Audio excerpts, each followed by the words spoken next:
everyone, and welcome back to another video. Today's video is going to be a quarterly wrap-up. So I went like 2 months without making a video, and that includes wrap-ups, and in that 2 months span, 3 month span rather, I managed to read 19 books. I was not making monthly wrap-ups for that, so I still wanted to talk about those books, so I decided I was going to do a quarterly wrap-up. So these are all the books that I've read between January and the end of March. So I have 19 books to talk about. I don't want it to be a super long video. I don't have all the books here with me because some of them I borrowed, some of them I left at my parents' house because I did not have room in my new apartment for them if I've already read them. So I will leave a picture on the screen for the cover for you all.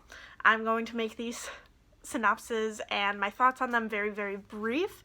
I don't want this video to be super long, so let's get into it. So the first book I managed to read this year was Beneath the Sugar Sky by Seanan and McGuire.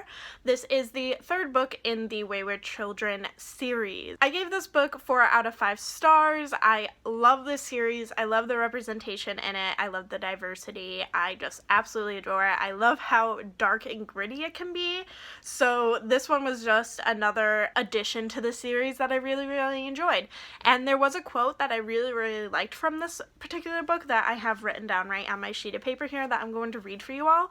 It is, "There is kindness in the world if we know how to look for it, if we never start denying it the door."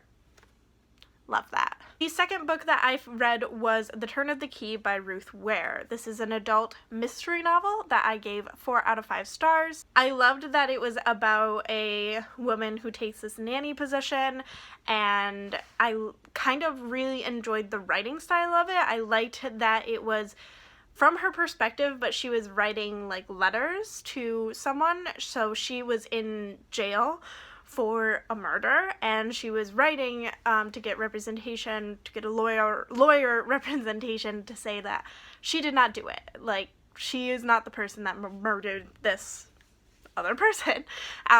So I liked that it was kind of not necessarily in the present, but it was within letters to tell the story, and I really enjoyed that. It was very engrossing. I did find it a bit predictable, but I think that's just because I know that I'm good at figuring out mysteries, especially in movies and books and TV shows. I pride myself in my ability to do that. So to me it was a little predictable. To other people it might not be, but I still really enjoyed it. 4 out of 5 stars is not bad at all. The next one I read is The Seep by Chana Porter. So this book was amazing. I gave it 4 out of 5 stars.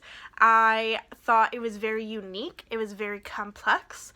It follows a kind of utopian world. It's also a very short novel too. It's a sci-fi novel, sci-fi fantasy in a way. It follows a woman named Trina, and she is a trans woman, and she's kind of in this world where these sentient beings have come down and are trying to make the world a better place, but sometimes things that are good for one person is not necessarily what's good for the other person, you know? So that's kind of why it's a utopian novel / dystopian novel.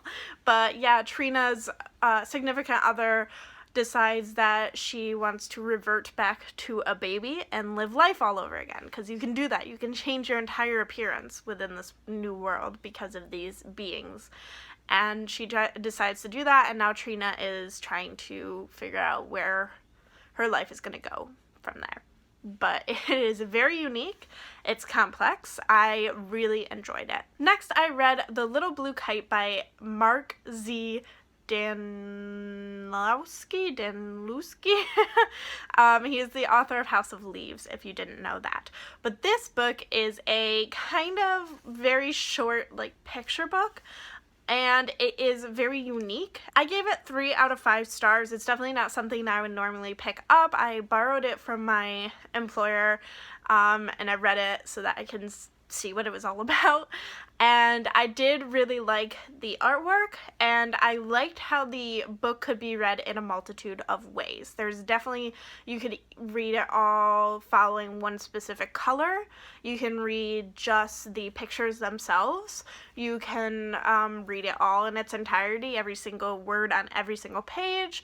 There's definitely a lot of ways you could read it, and I think that a lot of people of all ages could enjoy this book, and it was just something that I found really interesting. Next, I read The Sea Prayer by Khaled Hosseini. This book I gave 4 out of 5 stars. I thought it was really raw and emotional and beautiful. This is also another very short novel, and it is based on a very haunting image of a young boy named Alan Tudyk who drowned while crossing the Mediterranean Sea. And there was a photo of him online.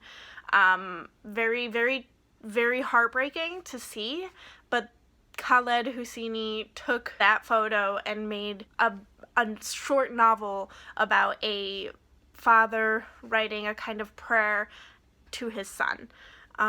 It's about Syrian refugees and refugees in general, and I thought it was very, very raw and beautiful, but I think it's something that everybody should read. The next book I read was Follow Me to Ground by Sue Rainsford. So this is a literary fiction book, very, very short. Beautiful cover, I might add.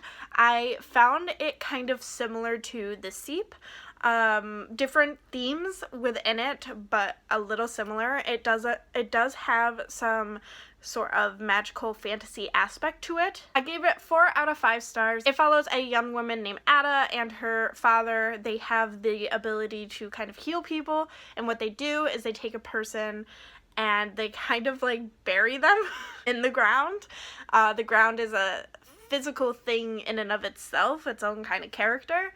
And it's very weird, but it really pushes the boundaries of what fiction can be, and I really appreciated it. I would say that you should pick this up if you're looking for something that's new and different, because that's exactly what it is. The next book I read was The Bride Test by Helen Hoang. This is an adult romance novel. I gave it 4 out of 5 stars. I adored it. It is the second book in the Kiss Quotient series, the first one being the Kiss Quotient.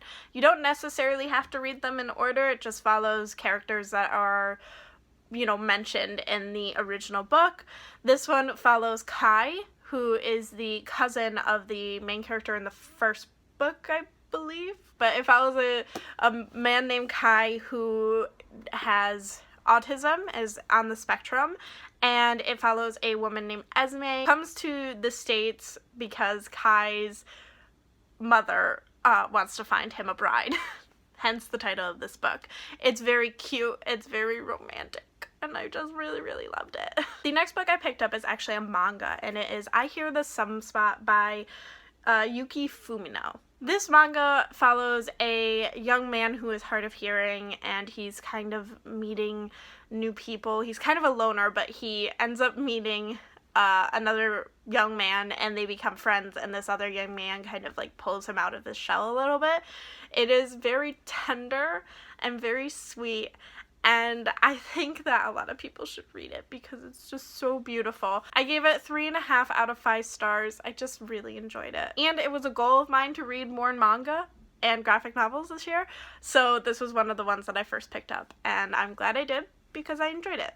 The next one I read is The Unspoken Name by A.K. Larkwood. So this is not the actual cover. It does have this on it. I will put the real cover over this so you can see the real cover, but I did read it as an ARC.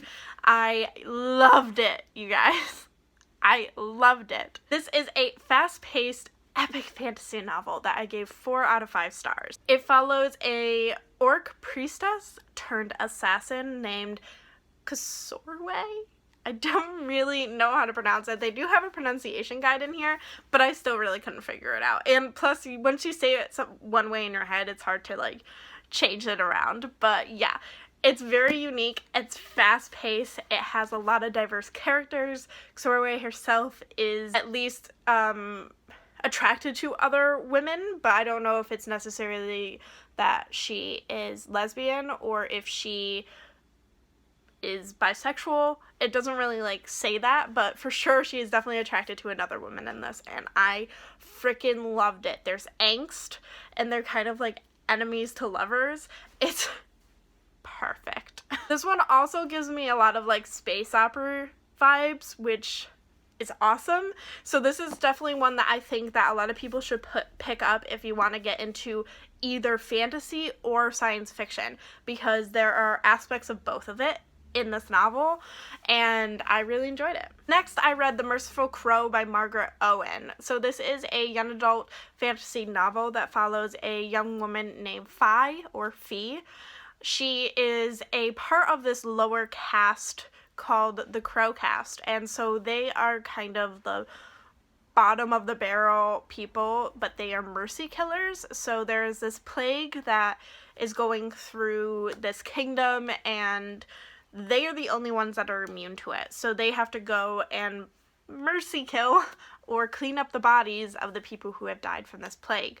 So then it also follows this prince and his bodyguard, and they kind of run into the crows, and then the story takes off from there. I think that this book has a really cool magic system and a great collection of characters. I will say that it kind of follows the same, like, tropes that other young adult fantasy novels tend to follow, but I still really enjoyed it. The sequel is coming out later this year, and I do have an arc of that, so I can't wait to get to that one. I gave this book 4 out of 5 stars. Next, I picked up another arc. It was We Are Blood and Thunder by Kesia Lupo.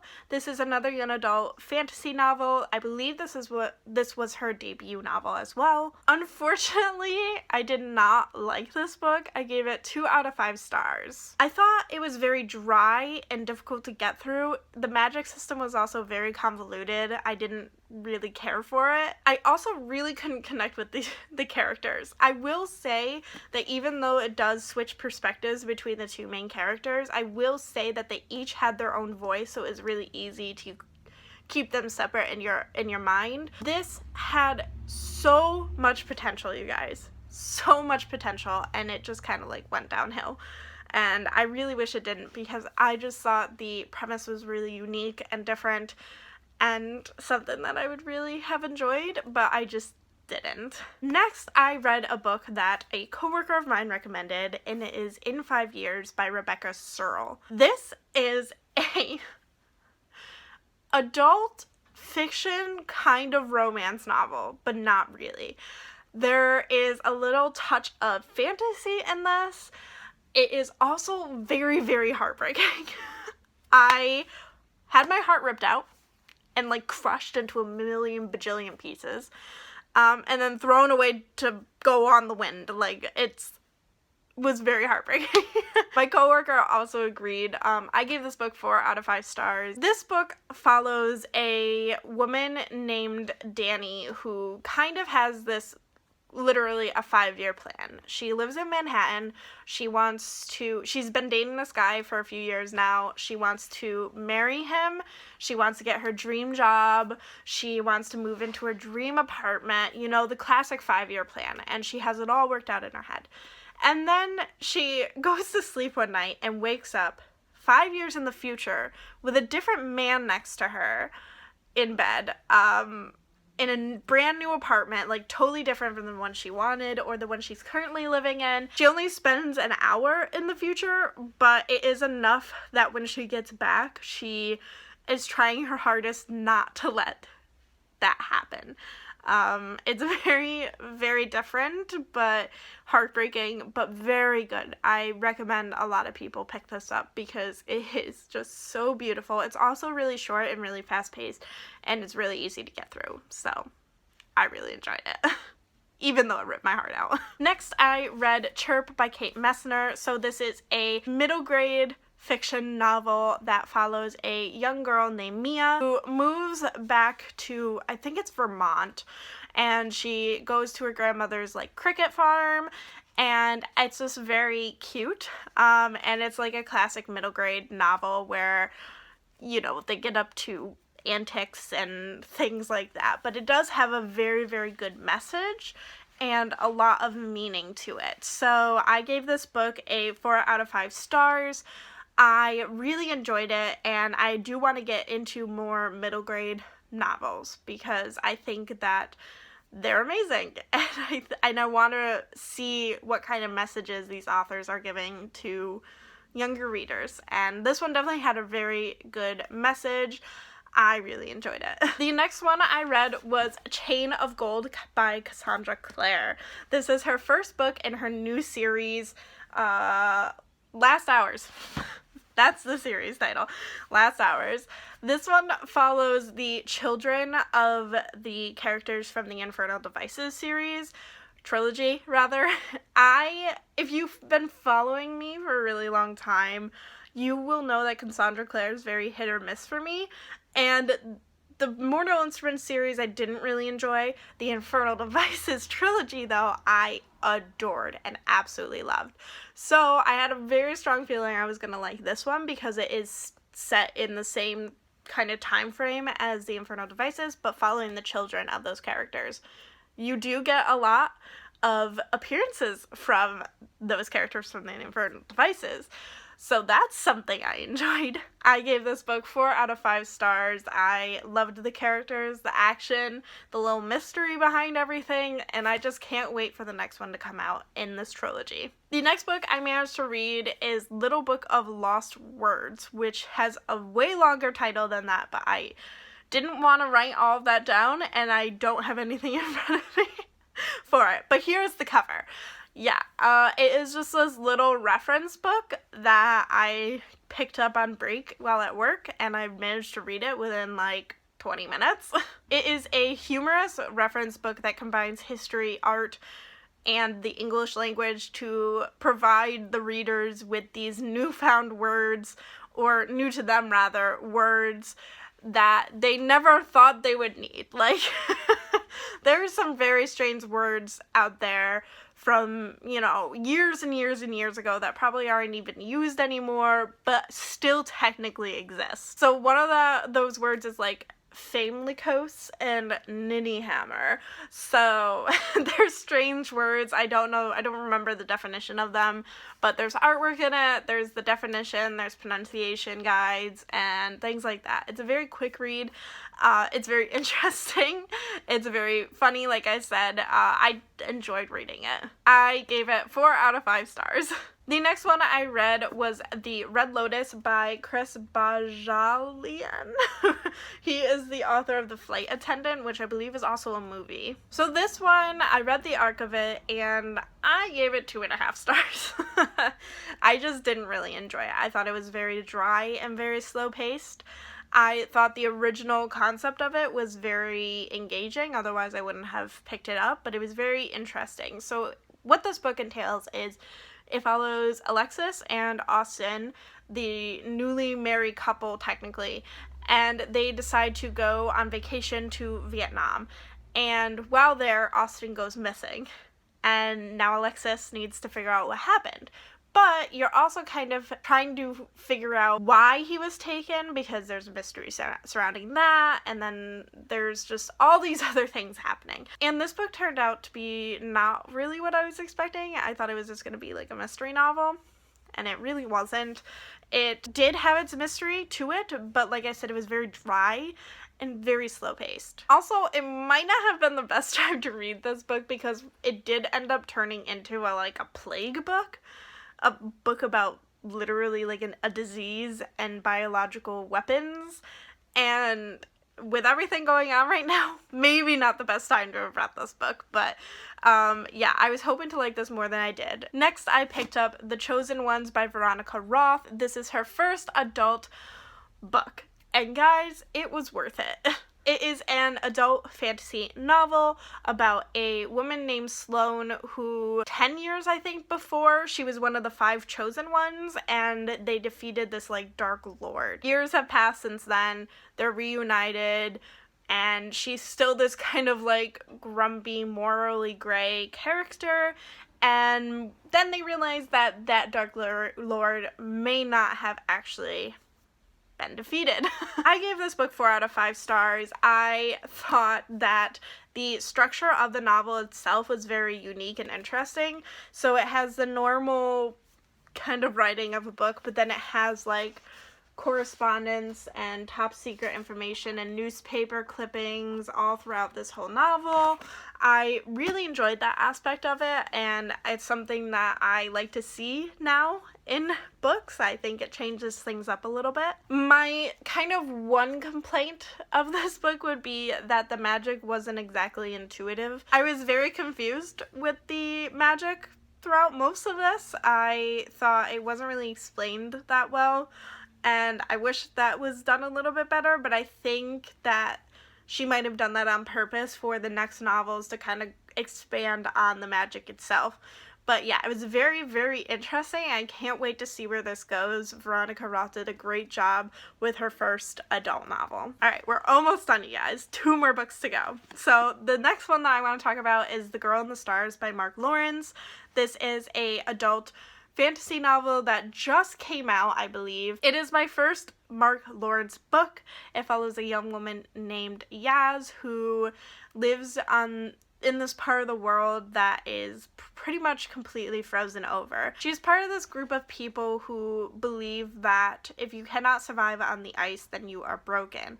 And they pretty much just get rid of those people. They throw them down a pit at this like huge meeting of all the clans, and she believes herself to be broken. She knows that she has a kind of power. She knows that she is different, and she believes that she will be thrown into this pit. And this novel actually really got me into Mark Lawrence's writing, so I think I'm definitely going to be picking up his other series, specifically the Ancestor series. I believe that's called, like, Red Sisters, the first one, and I haven't read that yet, and I've now very interested in reading that because of this book. It was very beautiful, really fast-paced, and it's kind of like a good introduction to fantasy. This one is also the only one out of all of these books that I gave 5 out of 5 stars. I've had a lot of 4-star reads. This is the only one I gave 5 out of 5 stars. I thought it was phenomenal. And then finally, the last book we're going to talk about is You Let Me In by Camilla Bruce. This book, as well as The Girl in the Stars, were part of a reading vlog that I did, so I will leave a link in the description box down below or in the info card up above if you're interested in seeing that. I gave this book 3.5 out of 5 stars. It was not what I was expecting at all. I thought from the cover and from the synopsis, I thought it was just going to be a standard mystery novel. Then I realized that the publisher is Tor. They do fantasy stuff. So I got that completely wrong. This one was very dark, disturbing, and creepy. And I promise you, if you're thinking in your head that you know what this is about, you will be completely wrong. There are just so many things that happen in this that I just don't see coming, that I wasn't expecting, that I don't think a lot of other people will be expecting. It's very different. The premise of this book is this author named Cassandra Cassie Tip, goes missing. But she's kind of like the narrator of this book. She's kind of speaking first person, sometimes second person, sometimes third person. Like, it's a little bizarre. Something has clearly happened to her, and she starts to talk about her past and all the deaths that have occurred around her, including her father, her husband, and her brother. I will say that there are a bunch of trigger warnings for this book. There is a lot of violence, there is child abuse, and there is rape.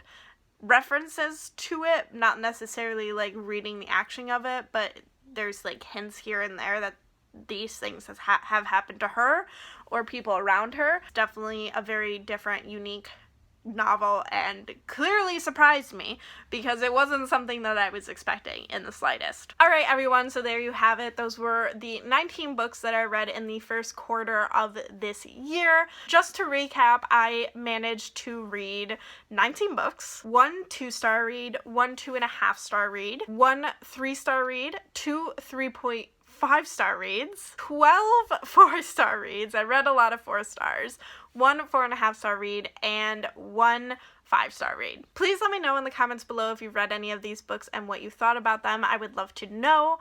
Please like this video and subscribe if you aren't already, and I will see you all next time. Bye!